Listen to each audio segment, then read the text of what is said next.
Well, we are getting everybody logged in. I'm going to grab my AcuGraph right here and have it ready. Let me introduce everyone to my new puppy while you're waiting to get started in. This is Jade, and she has been home for 2 days, and she's learning what it feels like to go to work with mom. Isn't she cute? She's also learning what it feels like to pee outside. Yes, she's that's the hope, learning what it feels like to pee outside instead of inside. Anyway, everybody needs a little puppy love, right? That's right. Absolutely. Well, it's time to get rolling. I think we've got a good turnout. People are still filtering in, but let's go ahead and get started. Welcome, everybody. We're glad you're here. Thank you for joining us. This is really an impromptu kind of informal hangout today, and the whole purpose is that, well, let me tell you a little background story to tell you the purpose. Last week on Wednesday, we had our usual company meeting. Every Wednesday, we all meet together to coordinate, discuss, and if you recall what was going on last Wednesday, things were starting to get pretty serious with this whole quarantine and social distancing issue. And we were hearing from a lot of our users and a lot of our acupuncturists out there that they were already closed down, canceled all their patients, and there was a lot of fear starting out. And so we were discussing, what can we do to help? How can we be positive in this time of crisis? And we came up with a list of ideas. Anyway, one of the top ideas was this, that we could take our existing educational products. If people are home anyway and they have to be home and isolated, we might as well give them something productive to do with their time, where they can learn, they can get some CE credits that they probably need anyway, and that they can come out on the other side of this thing even better equipped as a practitioner. And so that was the genesis of the whole thought. And it went from there to, yeah, we got to build this thing. And my team in 2 days had it turned around, built out, and ready. And as part of it, part of the idea was, you know, what we should do is let's host a live hangout so that we can have people with questions, people that need to interact, that need to know, kind of as if you had the opportunity to attend the training live. So we impromptu threw this together. Here we are, and we don't have any formal agenda, except we're here to talk about the first module of the Acupuncture Technology Symposium, answer questions, discuss ideas, and kind of go from there. So with that, I'd like to welcome everyone and thank you for coming. I see that we've got a really nice turnout today so far. And I am going to go ahead and record this. So I'm going to start the recording in just a moment. If you are not comfortable having your face on the recording, you're welcome to turn your camera off. And the recording we will likely post later for people that are coming, taking the course, that wanted to also look at the live hangout and see how that went. So with that in mind, I'm going to start the recording right now. And here we go. So Kimberly, what would you like to say in terms of a hello? Well, I wanted to say that last night, over the weekend, I was scrambling to put together my home office. I've been, I have a clinic, I work at Meridia Technology, and then we've been doing lockdown at home, and I was just feeling out of sorts, like I didn't have a place to gather. So this weekend, I put together my home office, and I feel like probably many of you are doing that as well. And to finally have a place where I can communicate from here. And so it wasn't until yesterday afternoon that I actually posted this on the actual social media groups that were beyond the Meridia Technology group of people. So lots of Meridia Technology people know us, and then there's a whole big group of people out there who don't know us as well. And so I posted this in 2 social media groups, which then it spread into a couple of different social media groups. When I went to bed last night at 10, I texted Adrian, I'm like, more than 100 people are already following and excited about this. And then when I got up this morning, we were at 200. And then by the time by the time just before we started, we were up to like 300 people who were following this opportunity. And I've had so many practitioners reach out, and in gratitude for just the ability to have something that they can work on in their clinic because they're not working on their patients. And I don't know about the rest of you, but I kind of went through several days in the last week that I just kind of felt depressed and at a loss and not able to, I didn't feel like I was accomplishing anything. And then one of the things that I realized that I really want to make clear about these 19 continuing education units, that sounds like a big chunk, right? That sounds like this, like, do I have it in me to sit down and deal with 19 units? But here's what I want you to recognize. Those 19 units are broken into 6 segments. And we have created that on our website with the 6 segments. And when you just choose one segment, you finish that module and you take a small test and you get notification that you've completed it, that it's done, and that you have 3 CEUs on their way. So what I really love about this is that today I went through and I had watched the videos last night so I could be prepared to chat with you today. And I went online and I pushed a button, and at the end of that it said, okay, we're going to send you a test. And then I opened up my test, and as soon as my test was done, then they sent me another email and said, within 5 days, you will have a certificate for 3 CEUs.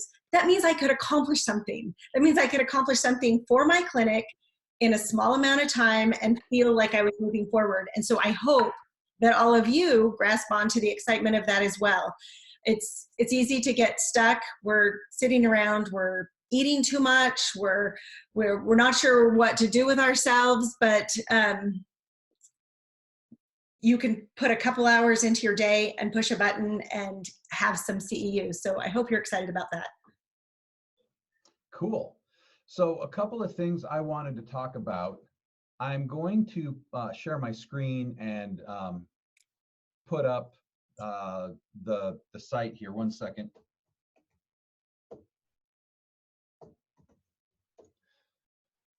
And I wanted to just go over a couple of quick housekeeping things, and then we're going to open it up to questions. But here is my screen. Okay, you should all be able to see this. This is the website, acugraph.com/hope. This is where we've posted all the free CEU stuff. And I wanted to just point out a couple of things. First of all, the calendar. This is a recommended calendar for how you can complete all of the modules by April 10th.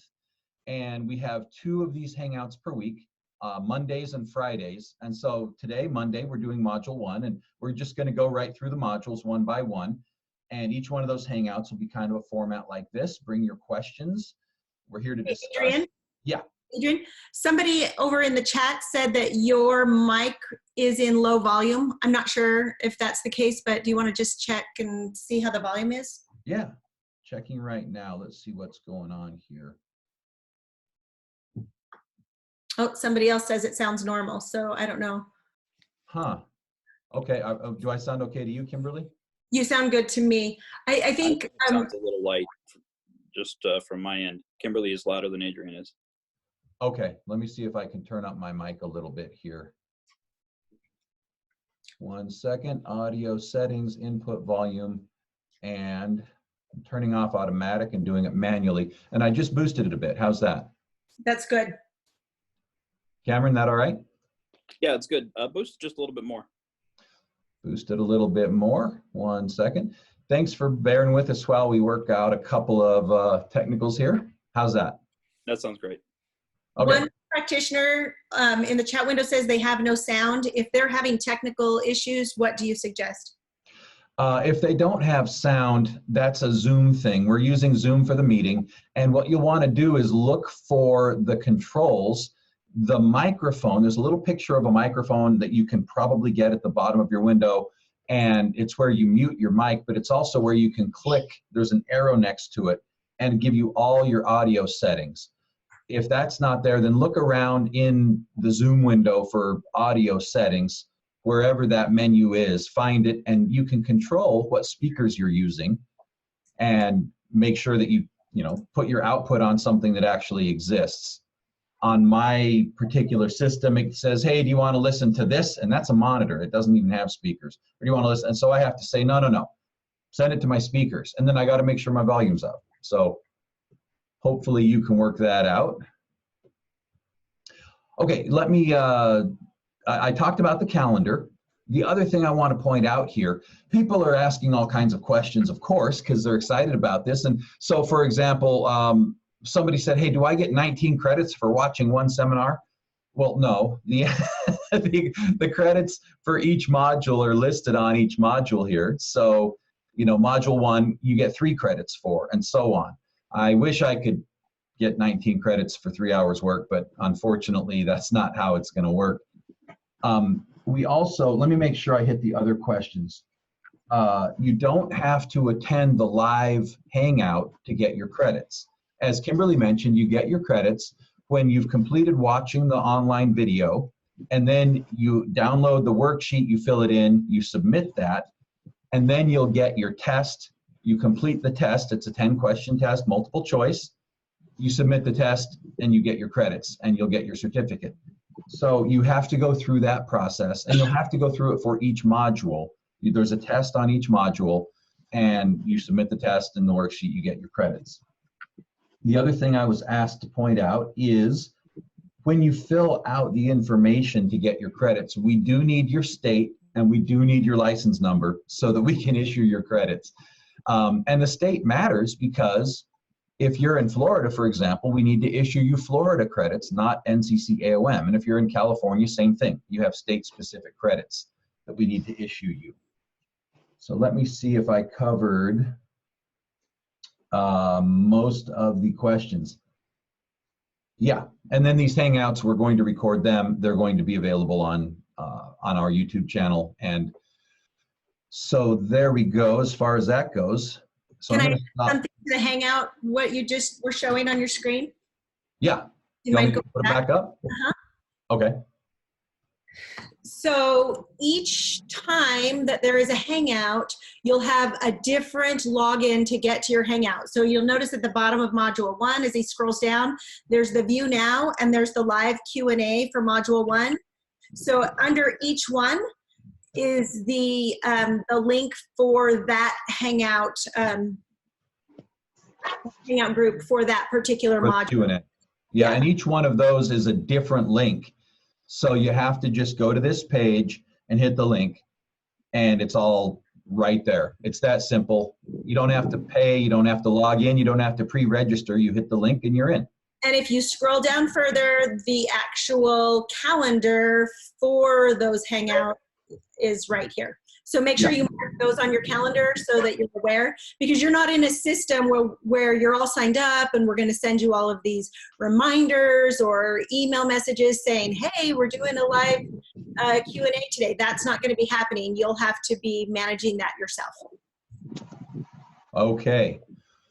Perfect. Thanks, Kimberly. We're getting some background noise. So I see a few folks have unmuted their mics. And I am muting you because you are making background noise. So please don't unmute your mic unless you are asking a question and then mute it again. With 70 plus people on here, we will all just end up not being able to hear each other. So with that, I want to hit some questions here. And the best way to ask questions is to just type them into the chat window. Or in a few minutes, we'll open it up and you can unmute your mic and you can ask a question verbally. But let's start looking through the chat window and seeing, let's see. Okay, somebody says, I watched session 1 this morning, but I missed the test. Can I go back and take the test? Yeah, you can. You can go back and take the test anytime. How do credits work in the Netherlands?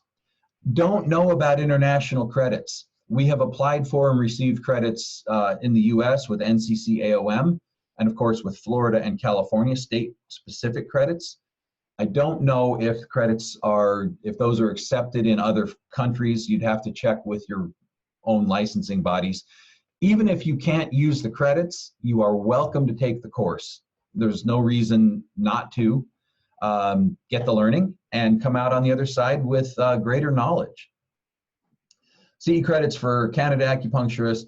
Well, that's the same question as the Netherlands. I'm not sure if these are accepted in Canada, if Canada has reciprocity with NCCAOM. I think Canada does work with NCCAOM. Okay, good. I hope so. That'd be great for our Canadians.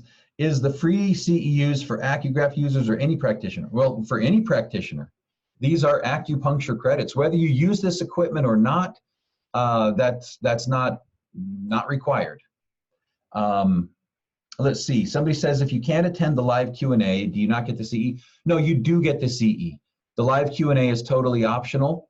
To get the CE, all you have to do, watch the video, turn in the worksheet, take the test. 3 steps, and you get the credits. We do have a plan to record the Q&As. We're not exactly sure how quickly they'll come out afterwards. So if you're wanting to be involved and ask questions, as you work through this, an entire weekend's worth of learning, this is a 3-day symposium, you'll more than likely have questions. So if you kind of follow the schedule and work ahead, then you'll have the opportunity to ask us personally. And we have some special invitations, like on segment 6, Deb Davies, who talks about pregnancy in relation to AcuGraph. She will be coming as a guest on that day. And I have an email out to Dr. Jake Fratkin, who I have invited to come on the segment 5, I believe, where he is teaching about ion pumping cords and how he uses AcuGraph. So you'll want to tag your calendar. You might as well come have lunch with us. Cool. Okay. Other questions that keep coming in.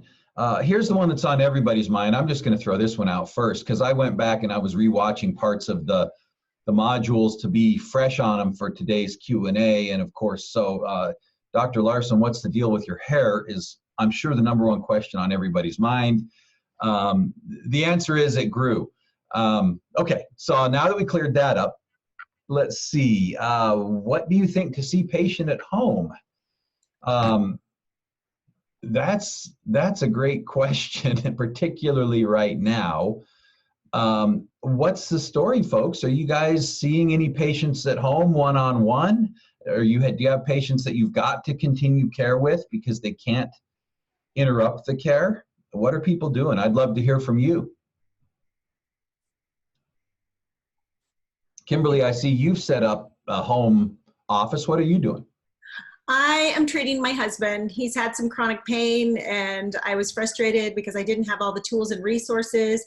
So I set up at home, and I'm working on myself as needed. I'm laying on the Jade Vitality mat to boost my immune system, and I'm working on family members. When the time comes and everything changes, then we'll see what happens. But okay, and I would add, right now there's a great deal of social pressure toward quarantining and social distancing. It's all over social media. There's shaming if you're not doing it, et cetera, et cetera, et cetera. And I understand that impulse. I think that the flip side of that is the carnage that we are turning our economy into is far deeper and far faster than anyone expected. And so I don't blame any practitioner who says, hey, you know what? I'm gonna proper practice proper hygiene, and I'm not gonna have a room full of, waiting room full of patients, but I am going to keep working as I can because we all have to eat and we all have to pay the rent. And so it's okay, I think, if you are providing services one-on-one and you're being careful. We respect all of you based on your own individual decisions and how you feel about that. Oh, absolutely, absolutely. And if you're in a situation where you consider the need to completely social isolate, we're here to support that as well. Okay, next question. Is there a deadline since the seminar is a 3-day seminar? I'm not sure I understand. There's no, go ahead. I think I understand what she's saying. We have May 1st, isn't that our deadline for this being over?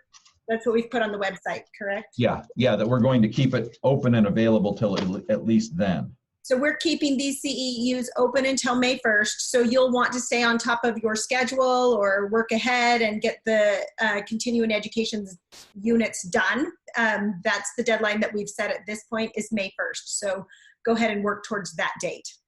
But no, you don't have to, once you start, you don't have to finish within 3 days or something. You can go. One chunk at a time. I think the confusion here is that the seminar was originally recorded over a 3-day span as a live training, but as a continuing education online distance learning that is approved for CE credit, there is not that time frame for 3 days for completing the test and receiving credit. Okay, perfect. Thank you. There's a question, is this considered live CEU or distance? I know that in a lot of states, there's a limit for the number of distance learning hours. By the way, watch for that to change given the current circumstances where you can't travel and get CEUs. But no, this is considered distance learning for the purposes of how it's categorized in your state.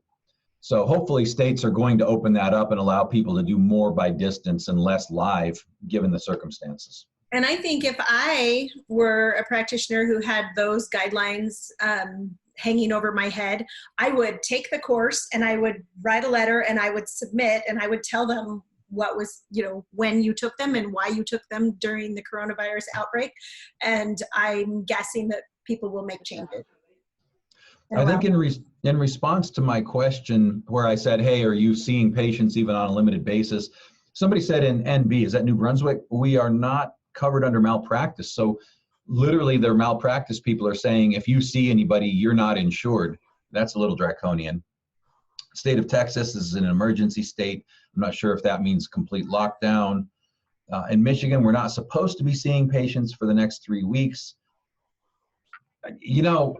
I wonder how that's going to change over the next 3 weeks. How many of us can go 3 weeks with zero income and still make things work? And I think that the economic realities, unfortunately, are going to set in soon. So hopefully there's a way that we can all still stay economically, financially viable through all this. And we're hoping that, what we're offering is at least some help. We know it's small. It's not much, but it's what we can do. Let's see. Somebody else says, yeah, we're supposed to be 6 feet apart. It's hard to do acupuncture from 6 feet away unless you have darts and you're a good shot. Emergency only in New York, not maintenance for chiropractic. Acupuncture is not supposed to work unless associated with a hospital. In Michigan, they shut down the dentists too. No medical appointments except emergencies. Wow. Wow. All right, tough times, everyone. We're going to stay positive. Shelter in place in Dallas-Fort Worth areas, the police are enforcing. That, boy, oh boy, I'm not going to get into a constitutional rant. I'm going to stick with acupuncture. So let's talk about go ahead, Kimberly. I would love to hear from practitioners about how they're feeling about this opportunity. Are you excited? How do you plan to work this out? I don't know. So many messages of gratitude have come across. And so I'm just wondering what some of the feelings are within this group, if anybody wants to share. I saw Lori express some appreciation, and Deborah says Twilight Zone. Yeah. A week ago, 2 weeks ago, would you have ever thought, a month ago, would you have ever thought this even possible? There's some gratitude and thanks to all of those that are expressing gratitude. Let's get into the content of the seminars and what we're here to discuss. There was an introductory, in this module 1, there were a presentation that was kind of an introduction, and then there was a presentation on Ryodoraku acupuncture and a presentation on the science and the evidence. And I'd like to open it up to talk about those things. Particularly, I have a few questions I wanted to throw out for discussion. But first, I wanted to open it up to questions for those who've watched the training. any questions that you'd like to bring up or any topics you'd like to discuss as a group. We'll give folks a minute to ruminate on that. If you have watched it already, and I'm not expecting that a lot of you have because we just opened this up, so it's okay if you haven't. But if you have watched it, do you want to give us a heads up over in the chat window? Yeah. Let us know if you've watched, and if so, how much. You can just say yes or no. Yes, no, Y or N. Watched it this morning. Haven't done the worksheet. Half of the first module. Yes, the first one. Wow. Yes. I mean, we didn't give folks a lot of notice. I'm glad to see that people have, some folks have had the time already to watch. That's great. Some folks have not. That's okay. We're glad you're here anyway. Jenny says that she's already issued 12 certificates for. Cool. 12 people have already gotten credits. I love it. I love it. All right. Somebody says, hey, I'm only 10 minutes in. Great. We're glad you're here. 10 minutes in. And some folks haven't gotten there yet. Something that impressed me, and I wanted to throw this out as a question. As I was looking back through this, it's been a couple years since I taught this, and I went back through to make sure I was fresh on everything. I was impressed. Not impressed with me or any of that, but I was impressed with the sheer amount of information that's out there supporting the medicine, with the research that was available. All right, got to mute some offenders there. With the research that was available and with the number of studies and the things that were shown, it really is a strong position we're in. And I know a lot of you maybe haven't gotten that far yet, but I was pleasantly reminded at the surprising amount of research we've got in our favor and the science behind acupuncture. Let's not forget that. That's just a reminder for all of us. As far as the science goes, it's kind of fun that we did this symposium back in 2017. And it was after that that I did the doctorate program. And the doctorate program was so heavy on science in relation to acupuncture. And I remember wanting to tell everyone in any class that I was in that there is so much science already related to acupuncture, and that we really do have a way that we can measure acupuncture results. And there were so many people in these courses who had no idea that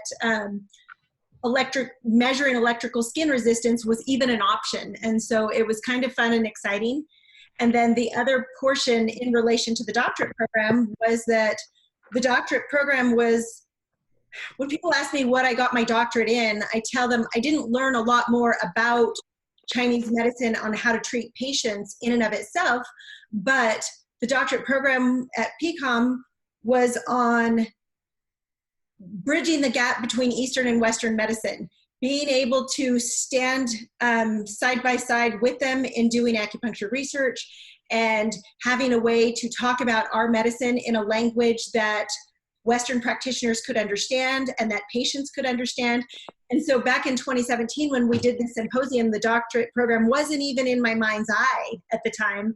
And now that so many of us are doing the doctorate programs and recognizing that we have a resource to bridge that gap, I'm really excited that AcuGraph has been doing it for so long and the rest of the world is finding out. So as we're waiting for questions to come in, and please feel free to go ahead and submit any questions you've got. As we're waiting for those to come in, something that I wanted to tell you was just a quick story.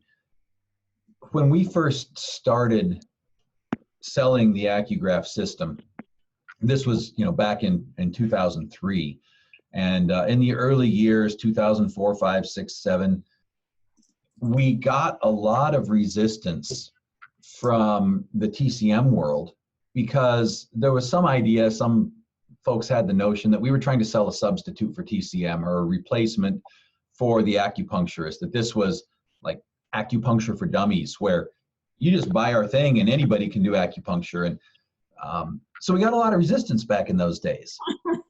And it's interesting how that has changed as the years have gone on.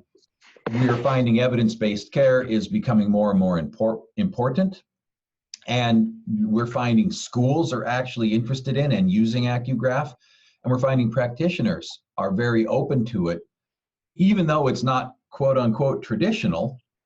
So I'm really delighted. But the story is that we one time, I was talking with a practitioner, and this particular person got kind of angry at me and saying that this is not traditional. And if it's not traditional, it's not acupuncture. And how dare you call this anything to do with acupuncture? And just really gave it to me, defending the medicine.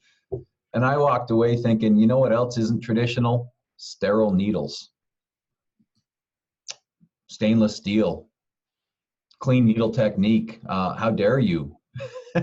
I didn't say that. That wouldn't have been nice. But the moral of the story is I'm delighted that the industry is changing and embracing how technology combines with tradition to give us even better outcomes. All right, let's see, questions. Is that why you guys stopped using See the Chi? No, we still actually use that, I think. We never consciously said we're not going to say that. We actually like that. It was opposed I think I told a story in one of the modules about this, how I was going to a scientific symposium and I had arranged to buy a booth space, and then they canceled my booth space because they didn't like me saying See the Chi.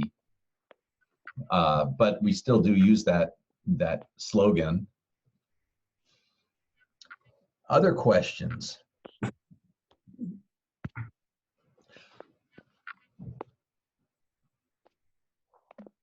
So a couple of other thoughts I'll share as we wait for more questions to come in.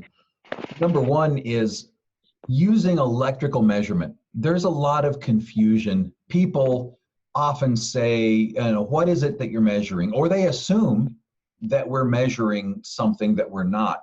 So I just wanted to give a quick, maybe 2-minute primer on what we're measuring, if that's okay with everyone. And this applies to electrical skin resistance, no matter whether you're doing AcuGraph or any other device. The point is, people often think that you're measuring something the body is giving off. And I'll use the example of like an EKG, an electrocardiogram. When we put the pads on the chest and you measure the heart with the waveform of the heart muscle contraction. In that case, you're actually measuring something the body gives off. When the heart contracts, it produces electrical impulses that can be measured. And so it's producing electricity and you're measuring it. That's an EKG. With AcuGraph, it's the opposite. You're not measuring something the body produces, but you're actually putting an electrical impulse into the body and seeing how it gets through the meridian. So with that probe, when you measure a point, you're putting a tiny electrical impulse in here and you're measuring how that gets through that channel. So rather than measuring what the body gives off, you're measuring how the body reacts or how the body is able to convey an electrical impulse through the meridian.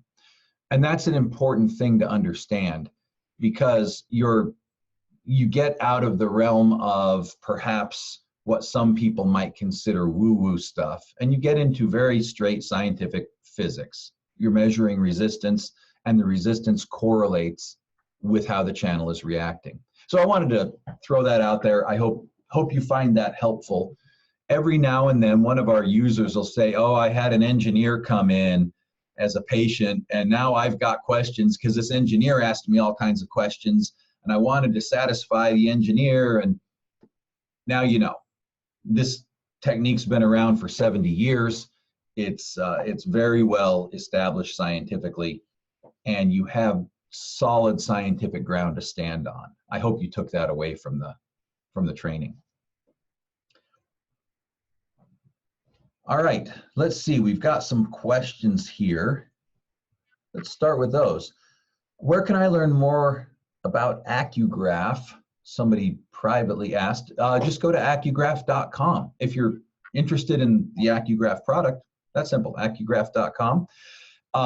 When you get there, by the way, I wanted to show you this. I'm going to share my screen again. Just 1 second here. One thing I wanted everyone to be aware of. So I'm just going to open a new one. Go to AcuGraph.com.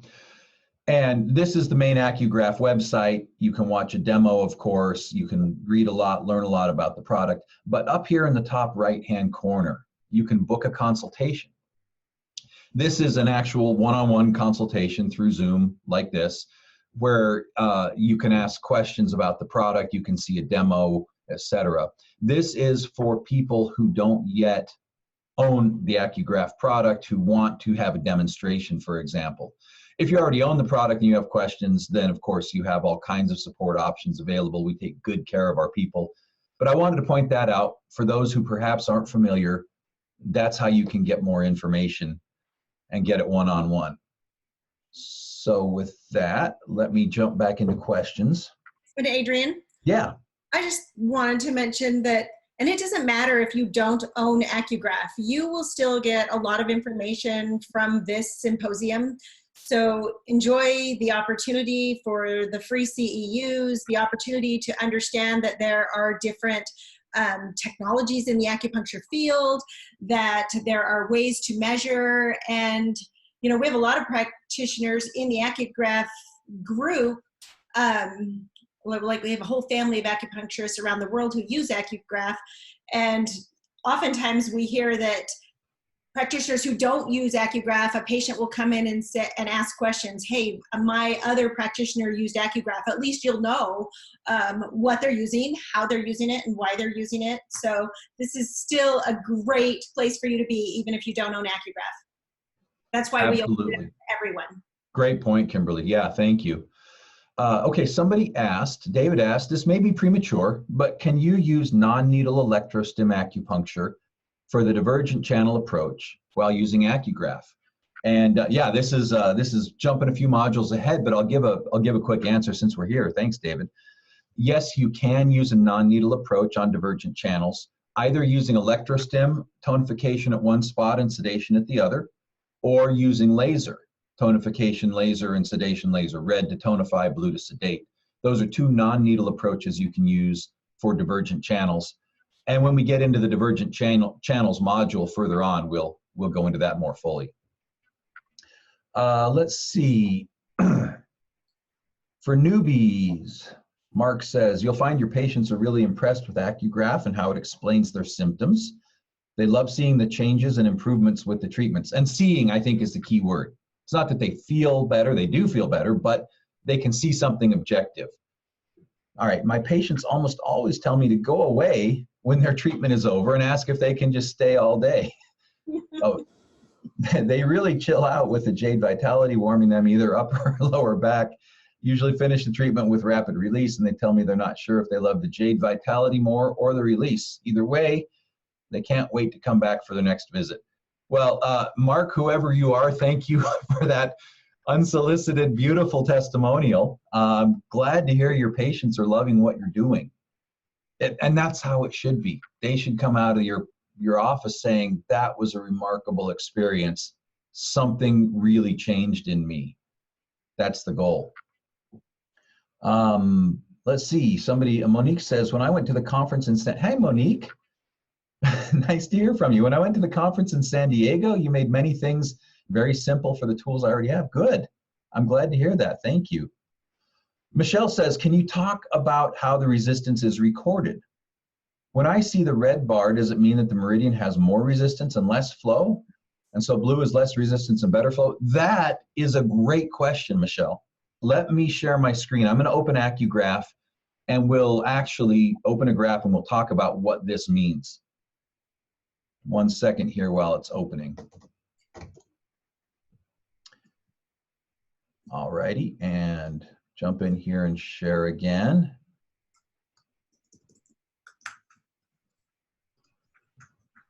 Okay, so I'm going to pull up an example patient and just show a graph result here.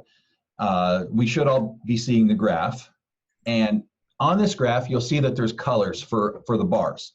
So for those who aren't aware of this technique, looking across the bottom, these are the meridians: lung, pericardium, heart, and so on. And then we have a left and a right side, and we have the measurements for each of these. They were measured using the AcuGraph probe, where you take each of the source points and you measure. So there's 24 points measured. The exam takes about 3 minutes to do, and you get this graph.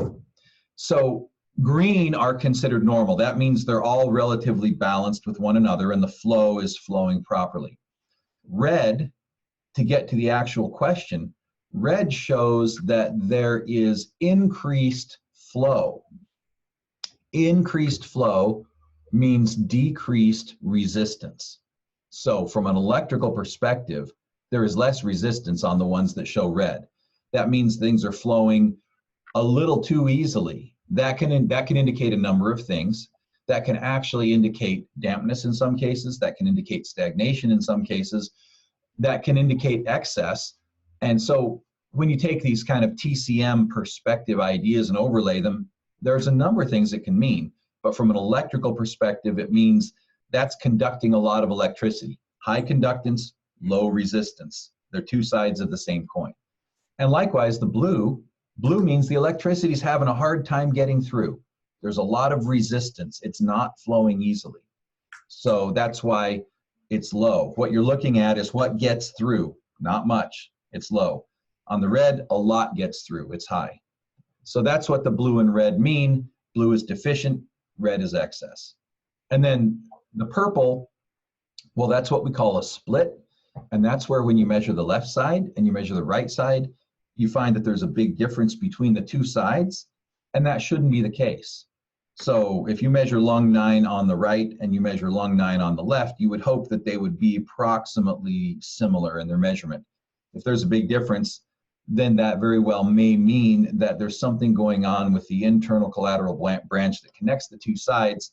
They're not connecting properly, and that needs to be restored. So that's what those particular colors mean. That's what the resistance means. All right, let's jump into more questions. I love these questions, guys. Keep them coming. See, sometimes you see that the graph shows an imbalance before the patient has a problem. Yes, the graph shows what's going on in the meridians. They may not have symptoms yet because the meridians are adapting to try to keep them functional. That's the job. Symptoms show up when the adaptation isn't working. When you can't adapt enough, then you start to get symptoms. So this is kind of an early warning system. And so sometimes you'll graph somebody and they'll say, but I feel fine. You're saying I've got all these imbalances, but I feel great. And the answer is good. We caught it in time. Let's fix it before it becomes a problem. Let's keep you feeling great. And people love that. The idea that acupuncture is preventive medicine needs to be promoted. If more people got regular acupuncture, less people would be sick.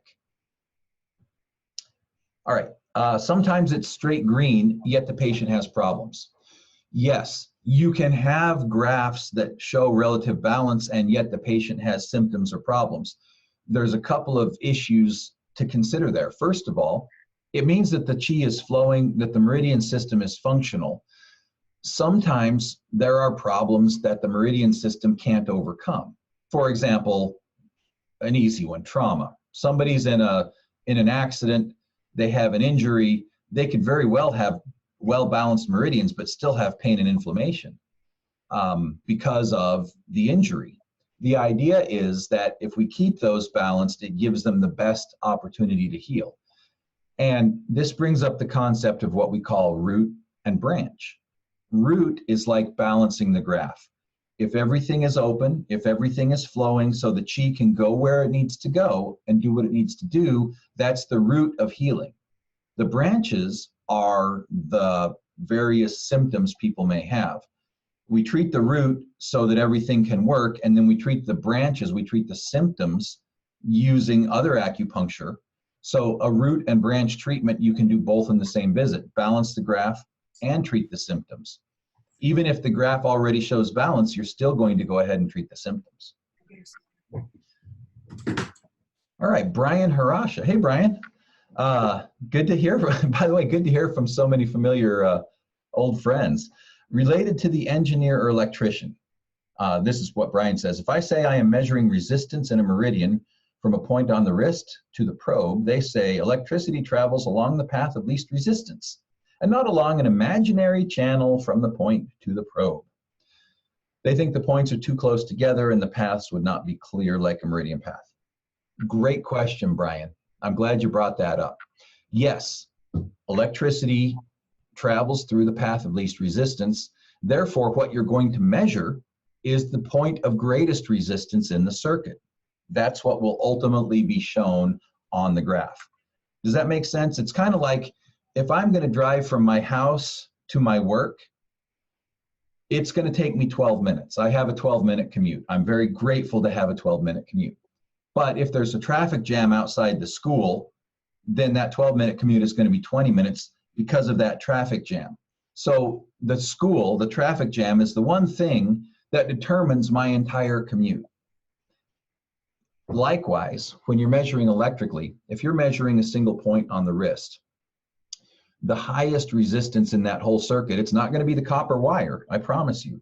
It's going to be that piece of skin right there. That is going to be the traffic jam at the school, so to speak. And that controls the reading for the whole channel.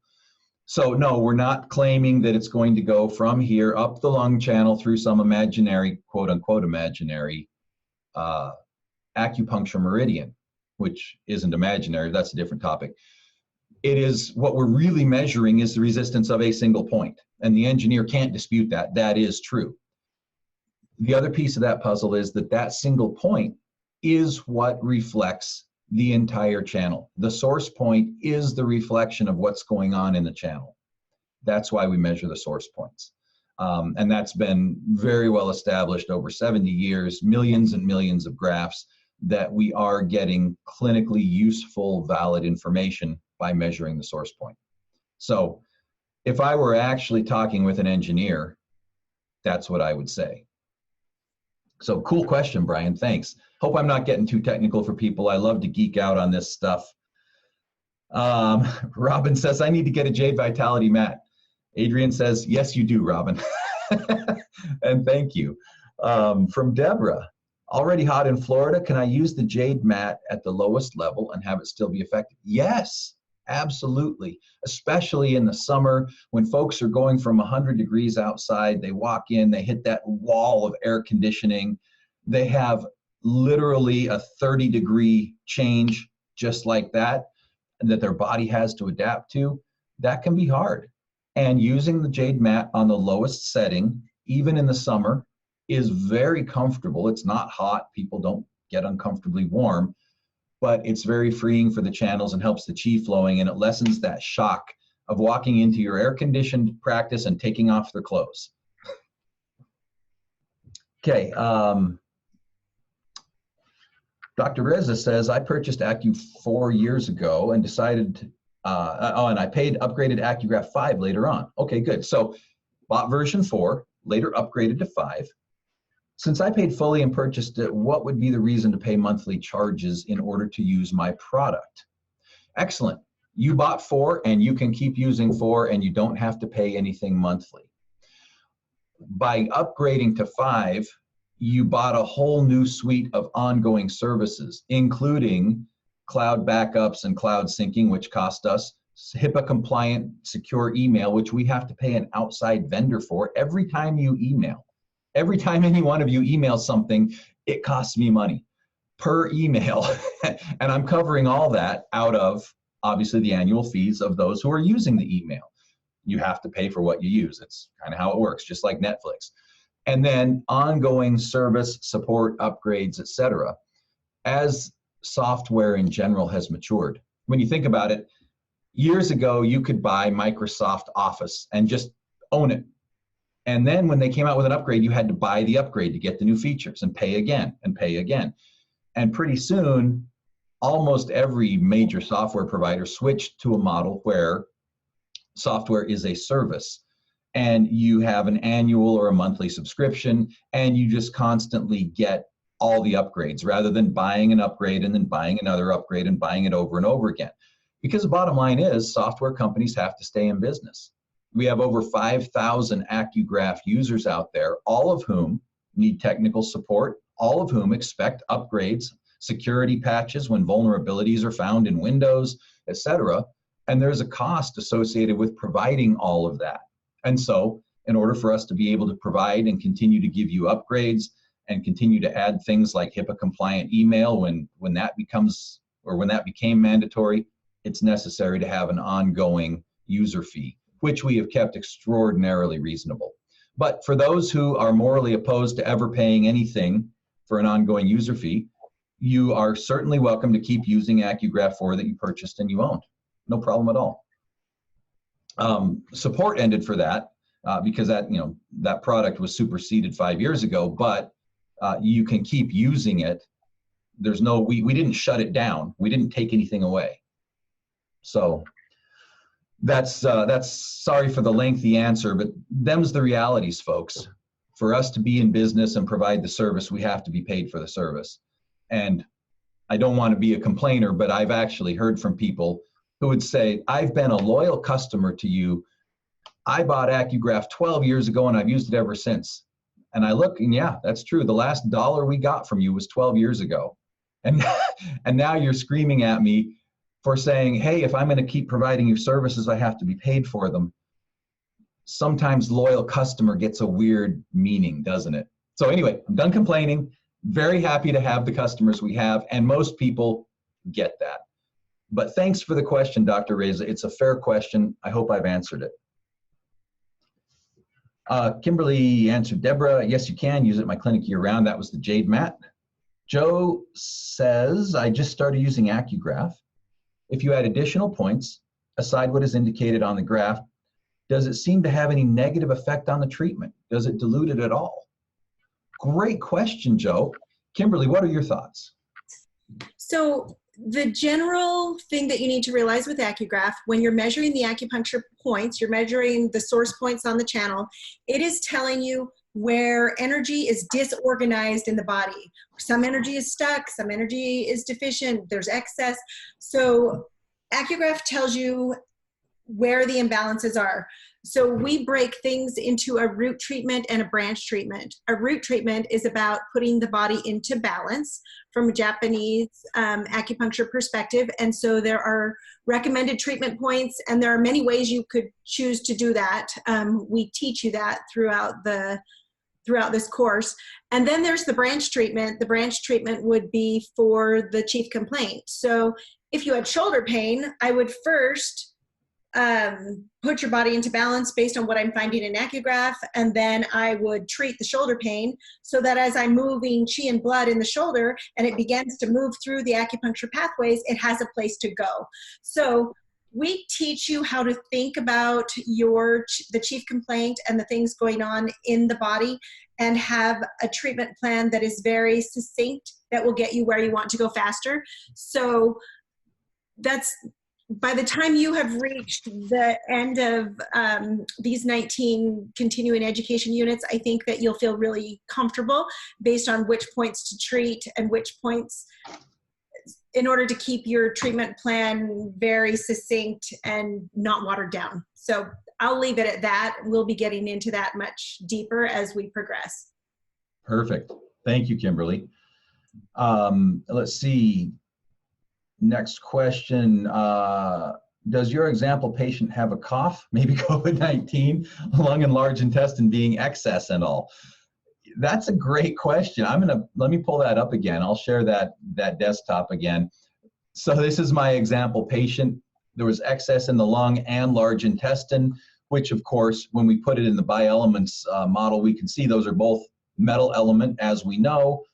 And that means on the 5 elements chart, when I show it like this, look at these numbers, 60s and 70s pretty much all the way around, except for metal, which is 96.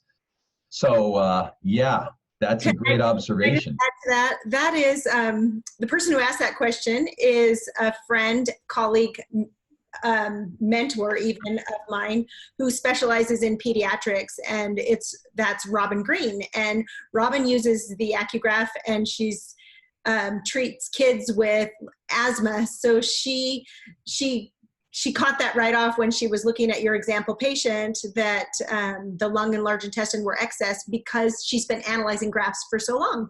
So I just thought I would throw that out there. And that illustrates beautifully that, yeah, there's often a correlation between the symptoms the patient has and what's in the graph. And you'll pick that up like she did instantly. So very cool. Thanks, Robin. Okay, let's hit more of these questions. They keep rolling in. This is great. Backing up. They scrolled down. I got to get back to where we were. Here we are. Okay.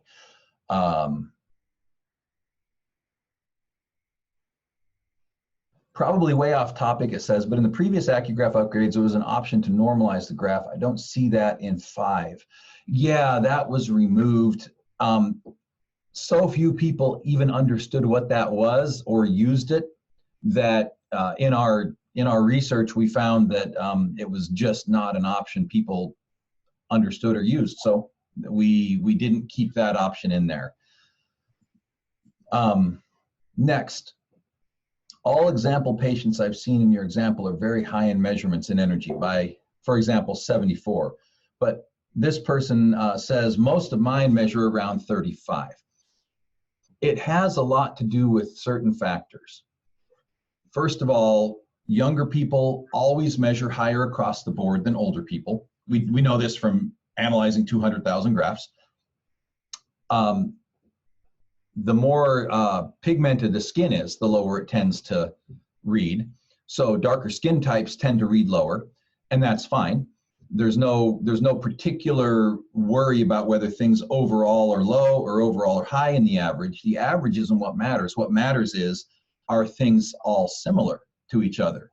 So if everything's 35, but everything's close together, that's a great graph.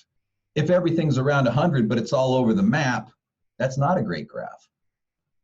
So that's the commentary there. Other than that, you'll find that just when you think, hey, everybody's measuring low, somebody will walk in the door and measure 200. It's just kind of the luck of the draw and who you get. Okay, Panda says, and did I miss any? No, I think you're good. I'm watching. Okay, good, thanks. Panda says, how come sometimes I graph and I see numbers like 80, then when graphing is complete, the number changes? For example, spleen at 70 and then changes to 60. Panda, you are very perceptive. This is a question that everybody should be asking, but no one ever notices. And so I don't get asked this very often at all. Let me try to explain this, and I'll try to do it succinctly because I don't want to get lost in minutia. Here's the succinct explanation. What we found several years ago is, and we did a huge meta-analysis of a couple 100,000 graphs from our database, real graphs by real practitioners who had consented to give us their data, stripped of personally identifiable information, of course, but the data where we had the age, the gender, and the graph. And based on that, using computer statistical analysis, we discovered some things, including the fact that certain meridians always read higher or always read lower than the average. And therefore, if you take a meridian that always tends to read lower than the average, it was getting tonified or recommended for tonification way too often, when in fact it's always reading there because it's supposed to, based simply on anatomy, which is based on what I said before about measuring the point of most resistance in the circuit. The fact that you're measuring stomach over the top of the foot, for example, is different than the fact that you're measuring lung in the wrist, and if it's a fleshier area versus a non-fleshy area, and so on. We also found that if you're a woman, on average, you're going to read differently than if you're a man. And age also had a strong effect. In fact, we published a paper on this several years ago and won the top scientific award at the scientific conference where we published it. The point is that it's not appropriate for me to compare a 68-year-old female's gallbladder meridian to a 4-year-old male's gallbladder meridian, for example. We found that it was appropriate to adjust meridians based on age and gender and which meridian it is, so that you actually are comparing apples to apples. So something that always measures low has to be given a statistical boost, and something that always measures high has to be given a statistical cut, so that you're getting the true reflection of how they balance against one another, taking out the anatomical difference. So if that makes sense, we built a protocol called AcuGraph. It's a statistical algorithm that we developed and actually patented that does those adjustments automatically to give you the truest reflection of the actual balance.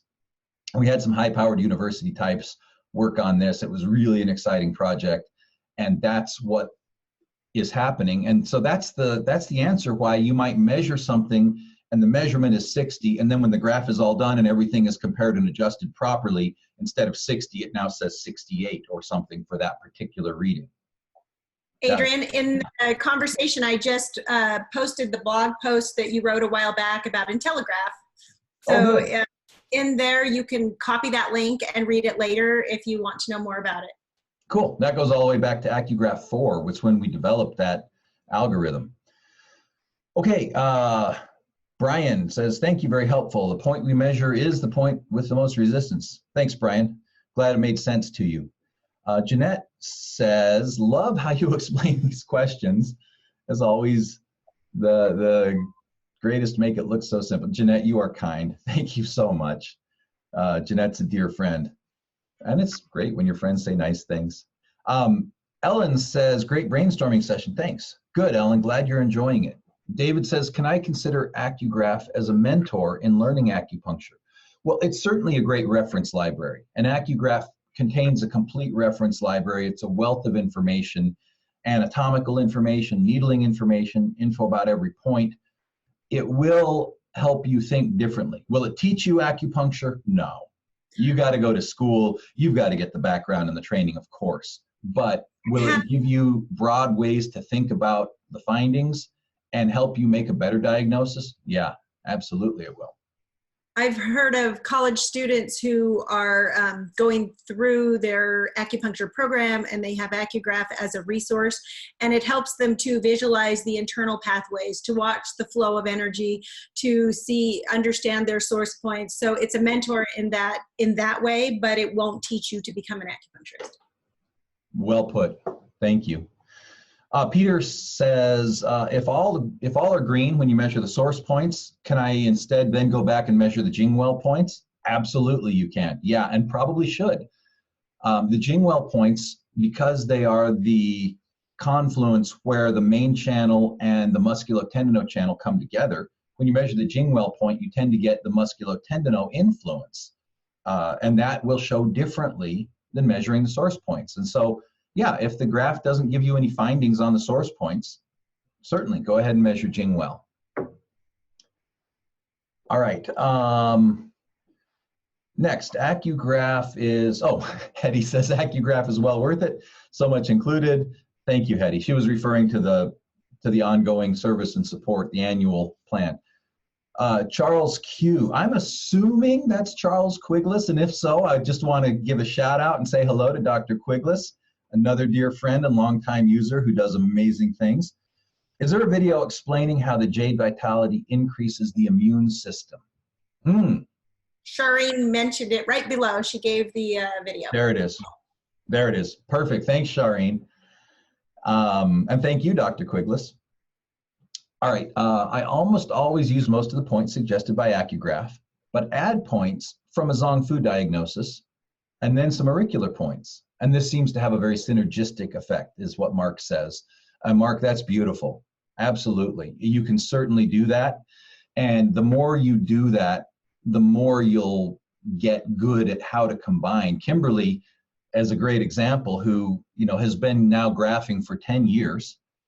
And I've been on this ride with her the whole time and watched how her treatments have gotten more and more efficient and more succinct. Believe it or not, I used to actually teach. It's confession time, everyone. I used to actually teach not to expect to get a green graph, meaning you're never going to get anyone completely balanced. You're just going to get them closer. And that was what I taught for years, because I hadn't met Kimberly. And even when I had met Kimberly, I didn't understand the power of some new thought processes and what she brought to the table. And ultimately, now she expects to get a green graph, and she routinely gets people completely balanced. And I was wrong. So you will find with more experience, the more you do this, you'll have the same results, and you will find efficient ways to combine not only treatments, but modalities. Maybe you're doing something with rapid release or vibration therapy. Maybe you're using non-needle things. People have mentioned jade vitality. There's a number of synergistic things you can do that all ultimately leads to better balance.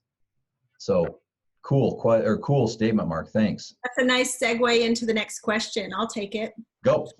Is AcuGraph useful to massage therapists in general and New York licensed massage therapists in particular? So my background before acupuncture was massage therapy, and one of the goals on my bucket list is to teach massage therapists how to utilize the muscular pathways and think like an acupuncturist. And I already talk to acupuncturists and help them to think somewhat like a massage therapist, but with their acupuncture knowledge. I think it's hugely synergistic in treating muscular pathways. So if you understand those muscular pathways, an AcuGraph will walk you down that path.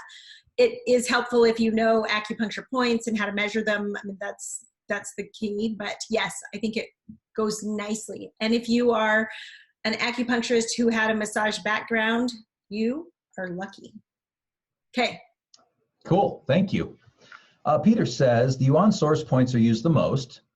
Are there cases where you better use the Jingwell point measurement, or the tendinomuscular meridians? Do you want to use that? That comes down to personal preference. I tend to think that when you're dealing with like a musculoskeletal injury, for example, the musculotendinal points or the Jingwell points are going to be very useful and give you added insight. My default tends to be the source points. That's where I always go first, but I do find cases when I want to use the Jingwells as well. I have known chiropractors who only use the Jingwells because musculoskeletal is where their mind is and their focus is, and that's fine too. Kimberly, anything to add about Jingwell versus source point? I rarely measure the Jingwell.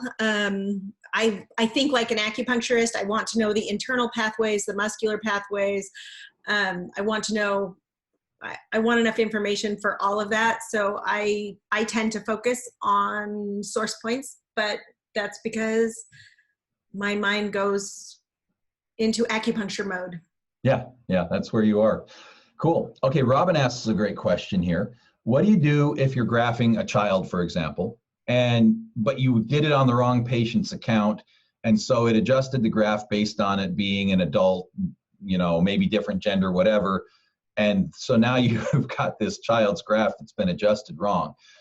There is a method in AcuGraph where you can actually, if you graph somebody under the wrong account, you can move it into the right account, and I believe it will readjust and do it properly for the age and gender of the account it gets moved into. But I'm gonna ask Kimball to verify that.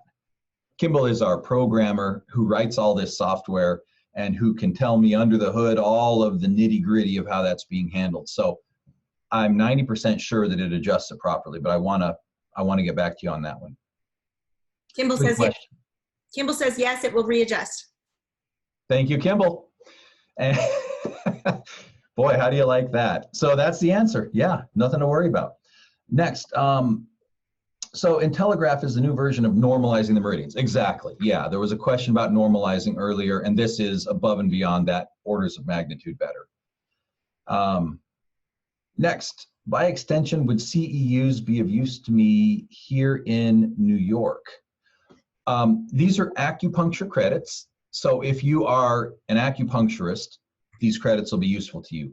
If you are a different discipline, then these credits may not be accepted by your discipline, and you would have to ask whatever your licensing board is. You know, we have all kinds of licensed professionals that use this equipment. We don't sell it to the general public, but if you are licensed in a realm that will allow you to effectively use this, then, you know, we have medical doctors. We even have dentists that are doing this. We have naturopaths. There are some chiropractors. There are some massage therapists that then use this to direct their massage technique. So yeah, lots of licensing, but by far, I would add, the broadest category of our customers is by far acupuncturists. All right. Robin says, how do you move the graph? I haven't done that before. Robin, I'm glad you asked. Let me show you. Okay, so here's my example patient. And let's suppose that I graphed this person and I did the exam and I just realized that I had not switched from the last patient that I graphed. And so now I've graphed a new patient under somebody else's patient identity. What I can do is right up here in the top of the window, I can hit, whoops, there we go. In the top of the window, I can hit under edit. There's an option here that says move graph to a different patient. Is that showing up? Kimberly, are you seeing that? Yes. What? Yeah? Okay. So I hit move graph to a different patient. And then it's going to go through, it's going to pull up my patient list, and it's going to give me the opportunity to do that. And so that's how you do it. Just that simple. All right, next question. Just got to scroll back down through the questions. Oh, okay. Any news on the iPad AcuGraph version? Peter, great question. Sad story, but hopeful ending. Here's the sad story. When we first developed AcuGraph 5, we simultaneously began development of an iPad version, with the understanding that you couldn't graph on an iPad because it doesn't have a USB port, so you can't plug in your probe, but at least you could, you know, have it with you. You could graph somewhere else and then have the data on your iPad in the treatment room, for example. And so we started on that. We actually hired an outside firm to do that work. We paid that outside firm a fair amount of money, and got several months into the project, and what they delivered to us was just unusable. It was well below what you would expect. We won't deliver a product unless it's a quality product that is going to meet and exceed your expectations. And it was garbage. I'll be honest. It was absolute crap. And so we tried to work with this firm to get them to fix their mess, and they ultimately didn't want to. And they said, yeah, no, what you get is what you get, and we're done.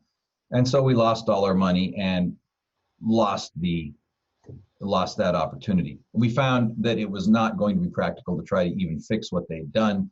So we had to scrap all of that and we had to start over. In doing so, without making any announcements that I can't quite make yet, there are some major new developments underway that are very exciting. Ultimately, yes, we do intend to have the iPad version. And we do intend that it's going to do some exciting things, but I better leave it at that for now. So that's the update I can give. I wish there were better news, but since the iPad is a completely different operating system than Windows or Mac, and people get confused, they think, oh, if I have software on my computer, then I also have it on my iPad. It's the same. Completely different. You have to start over and build it again from scratch for iPad. So it's not like you can just take it and port it over. It's totally different. So that is on the development map. That is in the plans, and even more than that is in the plans, and it's super exciting. But I can't say more. Okay. Next. One more question, I think. Okay. I suggest all these insights could be compiled together in a post. That'd be cool. Monique's got to go. Robin says, brilliant. That's my question too about iPad. Covered that. Where are we on the latest Auriculo program? Ooh, oh, if I could just say some things. Oh, we've got exciting stuff going on with auriculo. Oh, you're gonna love it. Yeah, You're yeah, Kimberly's covering her mouth very, very soon. In fact, we're going to be ending this very shortly because I've got to bop into the auriculo development meeting because of all the cool things that are happening with auriculo. So stay tuned. Announcements coming very soon with auriculo. All right, where are we on the latest? Oh, we just covered that. Thanks, everybody. All right, last question. This is from Michelle, and then once we answer this, we'll call it a day for this discussion. Yeah, it has been great. Thanks, everyone. I love these questions. Michelle says, I have a 21-year-old who is excessively sweaty, which is one of the reasons he's visiting. Okay. When I graph him, the system squeals to exceed 200 on almost every point. He's the only patient this happens with. In 10 treatments, I was able to get him to an all-green graph except triple warmer, which is deficient. The sweating has never changed. What are your thoughts about measurement trying to go above 200?